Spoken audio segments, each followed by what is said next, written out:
నమస్తే, welcome to I dream. నేను Rachel. Implants ఈ మాట తరచూ వింటున్నాము. మరి ఇది ఎవరికి చేస్తారు? చేస్తే ఎలాంటి రిజల్ట్ ఉంటుంది? ఇది పర్మనెంటా? మరి డయాబెటిక్ పేషెంట్స్ సంగతి ఏంటి? వాళ్ళు కనుక ఇంప్లాంట్స్ చేయించుకుంటే ఏమైనా సైడ్ ఎఫెక్ట్స్ ఉంటాయా? ఈ డౌట్స్ని క్లారిఫై చేయడానికి ఇవాళ ఐ డ్రీమ్ స్టూడియోలో మనతో పాటు ఉన్నారు పెరియోడాంటిస్ట్ డాక్టర్ దినేష్ గారు మనతో పాటు ఉన్నారు. వారితో మాట్లాడదాం. నమస్తే అండి. నమస్తే మ్యామ్. సో చాలామందికి ఇంప్లాంట్స్ అంటే తెలుసండి, వింటున్నారు. కానీ ఇంప్లాంట్స్ ఎవరికి చేస్తారు, ఎందుకు చేస్తారు, ఇది పర్మనెంటా? ఓకే, సో టీత్ లాస్ అయితే దాన్ని మనం మళ్ళీ రిప్లేస్ చేయడానికి వన్ ఆఫ్ ద మీడియా ఏంటంటే ఇంప్లాంట్స్ అన్నమాట. సో ఇంప్లాంట్ అంటే ఏమీ లేదు, మనం ఏదైతే టూత్ లోపల రూట్ ఉంటుంది కదా, దాంతో సహా టీత్ బయటకు వచ్చేస్తుంది. సో దాన్ని రిజంబ్లెన్స్ లాగా చేసి స్క్రూ లోపలికి వేసేసుకొని పైనుంచి క్యాప్ వేసుకోవచ్చు. సో దానికి ఏంటంటే కొన్ని ప్రోటోకాల్స్ ఉంటాయండి.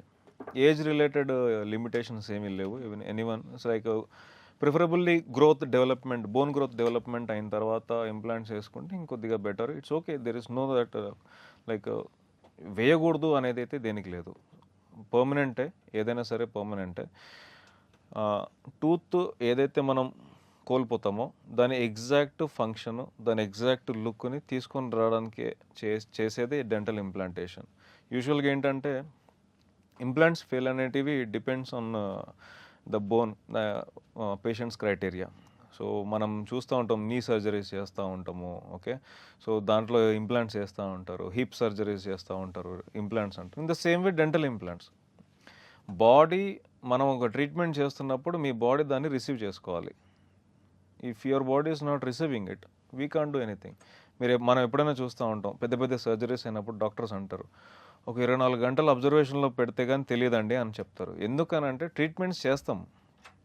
Body it's a vast organ అండి. సో మనం యాంటిసిపేట్ చేయలేం దేన్ని కూడా. In the same way dental implants మనం పెట్టినప్పుడు హౌ ఇట్ విల్ హీల్ అనేది depends upon the patient's body. అతని ఇమ్యూనిటీ, తన రీజనరేటివ్ పొటెన్షియల్, రిపేర్ పొటెన్షియల్ ఎలా ఉంటుందో అలా. ఎస్, మీరు అంటున్నారు కదా డాక్టర్ గారు, ఇప్పుడు ఇంప్లాంట్స్ అనేది ఎవరికైనా చేయొచ్చు అంటున్నారు. మరి డయాబెటిక్ పేషెంట్స్ వాళ్ళు కూడా చేయించుకోవచ్చా? చేయించుకుంటే అంటే వాళ్ళలో మామూలుగానే ఏదైనా పుండు, ఏదైనా ప్రాబ్లం వస్తే అంత త్వరగా హీల్ అవ్వదు. మరి వీళ్ళ విషయంలో ఎలా ఉంటుంది? ట్రీట్మెంట్ అండ్ ప్రొసీజర్ సేమ్ అంటారా? డయాబెటీస్ అనే కాదు మేడం, ఎవరికైనా సరే లైక్ ఇమ్యూన్ కాంప్రమైజ్డ్ అంటే ఏదన్నా ఒక ట్రీట్మెంట్ చేసినప్పుడు బాడీ రిపేర్ అవ్వాలి. ఆ రిపేర్ పొటెన్షియల్ తగ్గి ఉన్న ఎవరైతే పేషెంట్స్ ఉంటారో వాళ్ళ దాంట్లో ఇంప్లాంట్స్ కొద్దిగా చూసి వేస్తాం అన్నమాట. So it depending on the patient's criteria ఏవైతే వాళ్ళ ఉన్నాయో. Coming to your question, diabetes అని అడిగారు కాబట్టి, so diabetes yes we can do it, but still it is there are some protocols. Controlled diabetes, uncontrolled diabetes అని మన lemon టర్మినాలజీస్లో ఉంటాయండి. ఇంత హెచ్బిఏవన్సీ టెస్ట్లు చేస్తాం అనమాట. దాంట్లో 7.5 లోపు ఉన్నాయనుకోండి, we can go ahead happily with the implants. 7.4 to 8 is also fine, but above 8 is it's Contra indicated, చేయకూడదు ఎప్పుడు కూడా. చేస్తే ఏమీ లేదు, ఫెయిల్ అవుతాయి అంతే. అంటే రెస్పాండ్ అవ్వదు, బాడీ రెస్పాండ్ అవ్వదు, హీల్ అవ్వదు. సో అలా వేరియబుల్ ఆప్షన్స్ కూడా ఉన్నాయి. ఇప్పుడు వస్తున్నాయండి, అన్కంట్రోల్డ్ డయాబెటీస్ ఉన్న వాళ్ళల్లో కూడా ఇంప్లాంట్స్ వేస్తున్నారు కొన్ని. సో దానికి long term studies important. Long టర్మ్గా చూడాలి ఎప్పుడైనా సరే, 5 ఏళ్ళు 10 ఏళ్ళు వరకు చూడాల్సి ఉంటుంది. ఇప్పుడు ఈ మధ్య వస్తున్నాయి, లైక్ ఆ కాన్సెప్ట్స్ అన్నీ ఇండియాలో జరుగుతున్నాయి. Even I'm doing that.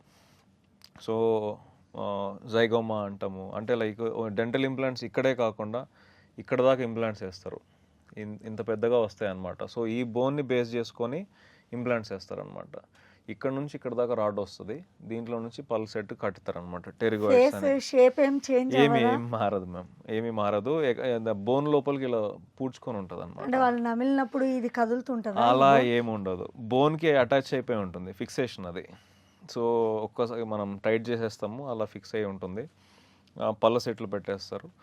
So wide varieties ఉన్నాయి, but everything has its own like limitation ఉంటుంది. అది అన్నీ మనము పేషెంట్ వచ్చినప్పుడే చూడగలుగుతాము. మీరు అడిగినట్టుగా అయితే మాత్రం డయాబెటీస్ ఉన్న వాళ్ళకి వేయచ్చు, చూసి వేయాలి. ఏజ్ ఏమన్నా చూస్తారా? ఇప్పుడు యంగ్ ఏజ్లో కూడా వచ్చేస్తుంది కదా డయాబెటీస్. 85 years ఓల్డ్ పేషెంట్కి నేను ఇంప్లాంట్ చేశాను. ఎస్. సక్సెస్ రేట్ ఎలా ఉంది? Success rate is 99%. I can't say it like 100%, but still it is like 99, మాకు 99% ఈజ్ లైక్ 100%.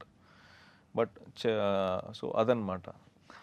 సో లిమిటేషన్ అంటే ఏమీ లేదండి. పేషెంట్కి బోన్ ఉంది, పేషెంట్ విల్లింగ్గా ఉన్నారు, హ్యాపీగా ఇంప్లాంట్స్ వేసుకోవచ్చు, ఎటువంటి సైడ్ ఎఫెక్ట్స్ ఉండవు. మెయింటెనెన్స్ కొన్ని ఉంటాయి, అక్కడ కూడా చిగురు ఉంటుంది కదా, సో వాటిని కూడా మెయింటైన్ చేస్తూ పేషెంట్ డాక్టర్ దగ్గరికి రావాలి, ఫాలోఅప్లు చేసుకుంటే సెట్ అంటే ఇప్పుడు మీరు అన్నట్టు ఇంప్లాంట్స్ వేసుకున్న తర్వాత నార్మల్ లైఫ్ స్టైల్లోకి వెళ్ళి ఏదైనా తినడము చేయడము అది ఎప్పటి నుంచి స్టార్ట్ చేయవచ్చు? నార్మల్ పేషెంట్కి అంటే నార్మల్ మనుషులకి ఇంప్లాంట్స్ వేసిన వాళ్ళకి ఎలాంటి ప్రాబ్లమ్స్ ఉంటాయి? ప్రాబ్లమ్స్ అంటే లైక్ ఇంకా ఒకటి ఏంటంటే it's a man made one. Man made is not equal to the God made teeth. Human error ఉంటుంది, ఎక్కడో దగ్గర ఉంటుంది. సో టీత్ చేసిన ఫంక్షన్ 100% అయితే డెంటల్ ఇంప్లాంట్స్ అయితే చేయవు. బట్ స్ట్రక్చరల్గా ఫంక్షనల్గా చేస్తుంది, but it is not at all equal to the natural teeth. అందుకని ఎప్పుడైనా సరే న్యాచురల్ టీత్ని సేవ్ చేయడానికే మేము తపన పడుతూ ఉంటాం. కానీ పేషెంట్సే వినిపించుకోరు, టాబ్లెట్స్ ఇవ్వమని చెప్పేస్తారు, వెళ్తూ ఉంటారు. But it will not work, అలా అవ్వదు. ఇప్పుడు మీకు ఎముకలు ఇరిగాయి అనుకోండి, టాబ్లెట్లు వేసుకుంటారా? లేదు కదా. మీరు ఇట్లా చుట్టుకుంటారు కదా. సో రెస్ట్తో మోడ్లో ఉంచితే ఆటోమేటిక్గా బోన్ రీజనరేట్ అవుతుంది. Some treatment should be done. అలాగే టీత్కి కూడా. నాకు ఒక సిల్లీ డౌట్ వచ్చింది. ఇది సిల్లియా సీరియస్గా మీరే చెప్పాలి. ఇంప్లాంట్స్ వేయించుకున్నారు, ఎవరైనా యంగ్ జనరేషన్లో ఉన్నటువంటి వాళ్ళకి ప్రాబ్లం వచ్చి ఇంప్లాంట్స్ వేయించుకున్నారు, వాళ్ళు చూయింగ్ గమ్స్ నమలొచ్చా? చాలామంది 24 hours నములుతూ ఉంటారు. ఇలాంటి వాళ్ళకి ఏం చెప్తారు మీరు? నవలొచ్చండి, ఏమీ కాదు. మీ రెగ్యులర్ ఫంక్షన్లో ఎటువంటి ఇబ్బందులు లేదు. అది ఇట్స్ లైక్ అది ఒక సింథటిక్ మెటీరియల్తో తయారు చేస్తాం దాన్ని. సో మన రెగ్యులర్ హ్యూమన్ టీత్ లాంటిది కాదు. సో అంత అరగదు. కాకపోతే కొన్ని హ్యాబిట్స్ ఉంటాయి. కొంతమంది బాటిల్ ఓపెన్ చేయడం, ఇలాంటి కొన్ని కూల్ డ్రింక్స్ బాటిల్స్ ఉంటాయి కదా, అవి ఓపెన్ చేయడం అలాంటివి చేస్తూ ఉంటారు, విచ్ ఇస్ నాట్ గుడ్. అది న్యాచురల్ టీత్కి మంచిది కాదు, ఆర్టిఫిషియల్ టీత్కి మంచిది కాదు, దేనికి మంచిది. సో అలా ఇర్రెగ్యులర్ ప్రెషర్స్ నోట్లో పెట్టినప్పుడు ఈజీగా ఫెయిల్ అవుతాయి అన్నమాట. రెగ్యులర్ చూయింగ్కి ఎటువంటి ట్రబుల్స్ ఉండవు. Thank you so much doctor గారు. Thank you ma'am. Yes, implants గురించి తెలుసుకున్నారు కదా. సో మీకు ఇంకా ఫర్దర్గా ఏమైనా డౌట్స్ ఉంటే డిస్ప్లే అవుతున్న నెంబర్స్కి కాల్ చేసేయండి, అపాయింట్మెంట్ తీసుకోండి, డాక్టర్ని సంప్రదించండి. పళ్ళ ప్రాబ్లం నుంచి దూరంగా ఉండి బ్యూటిఫుల్ స్మైల్తో లైఫ్ని హ్యాపీగా లీడ్ చేయండి. నమస్తే.